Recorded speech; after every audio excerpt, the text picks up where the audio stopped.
America, I have to tell you, I said at the beginning, how many more wake-up calls are we going to receive? How many? I think we have had wake-up call after wake-up call after wake-up call. The administration, I believe, just might be trying to take over the media. Phil Kerpen, he's a policy director for Americans for Prosperity and the chairman of Internet Freedom Coalition. This is a big week, isn't it, for freedom of speech? It's a very big week this week because the FCC on Thursday is going to decide what the future of the internet looks like. If it looks much like the past 10 years where you have private competition and pretty much people can do what they want on the internet, or whether we have a much, much heavier government hand. And they're going to take the first step on that Thursday. Okay, I want to start just real quick. Net neutrality, because it happens on Thursday. This is that everybody should have free internet, right? Well, essentially, it's, you know, they dress it up the way they dress up a lot of their things. They turn it upside down by saying that evil corporations, phone and cable companies are going to block what we can do, block what we can say. Correct. And the government must save us by stepping in and regulating. Right. Okay. And everybody should have it. I don't remember anybody saying in the 1930s that everybody had a right to radio and we gave away free radios through the government. And I don't remember anybody saying in the 1950s everybody deserves a free television. But that's where we're headed now. So net neutrality, I want to get to that later on in the week. But here it is, freedom of speech. You have a freedom of speech or big government. You can't really have both. Now, I was looking at all the things that they're doing here.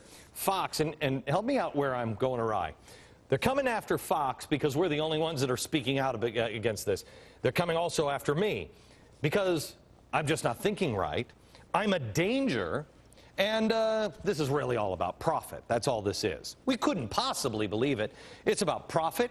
We're dangerous, and we don't understand.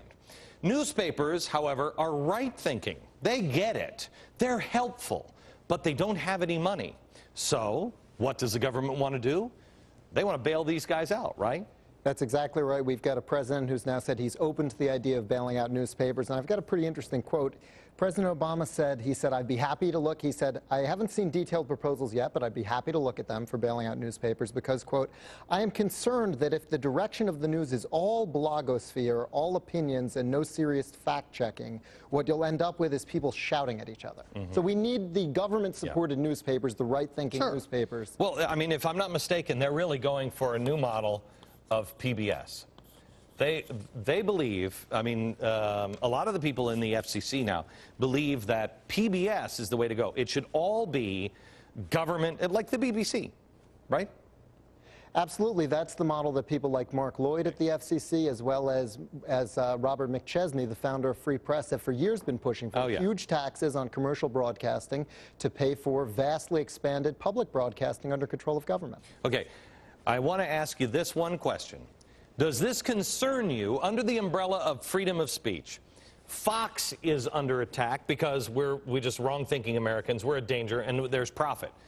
Newspapers are about to be taken over because they're right-thinking, they're helpful, but they're out of money, so they should bail them out. Talk radio is under attack because they're wrong-thinking, they're a danger, and they're profit, and they're not local anymore. Television, tonight, I just told you, all this week, television is going to have service and volunteerism. They have green weeks and service weeks now on television, network television. Education. How about the Barack Hussein Obama song? How about the story of stuff? They got it there. How about the NEA? The NEA doing artwork to push the president and his agenda. And then you have the internet, the last thing that's truly free. The government's about to get in on Thursday with net neutrality because too many people are driven by profit, and it's dangerous. Oh, the internet is dangerous. We're back with Phil Kerpen, Policy Director for Americans for Prosperity, the chairman of the Internet Freedom Coalition. Okay, Phil, I see a pattern here. Is there any place that they don't have their fingers and they're about to grab on to the throat? Well, I think that what we have right now is an administration that's trying to centralize power in Washington over all aspects of our life. Unprecedented central economic planning for this country. And you can't do that unless you control the communication system. And that means all of it. Internet, television, radio. And that's exactly what they're trying to do with this. And that's the pattern. I think that the most disturbing thing is they're not just trying to manipulate it and control it through their skill the way they did on the campaign, but they're actually trying to do what they call structural reform that will lock in their control permanently. Okay, Mark Lloyd has said that he is, you know, he admires what Chavez did down in Venezuela. Who is the architect of all of this? We're going to get into some of it over the next few days once I reveal what's underneath the giant big blue sheet. But who is the architect? Would you say free press is maybe not the architect, but one of the big engines behind this? I would say that free press is the most powerful engine behind this. They've been at this for many, many years, and their founder, Robert McChesney, is an avowed socialist, a Marxist professor at the University of Illinois, formerly at the University of Wisconsin, bastions of Marxist thought. This is a man who 2 weeks after 9/11 said the United States is the leading terrorist institution in the world.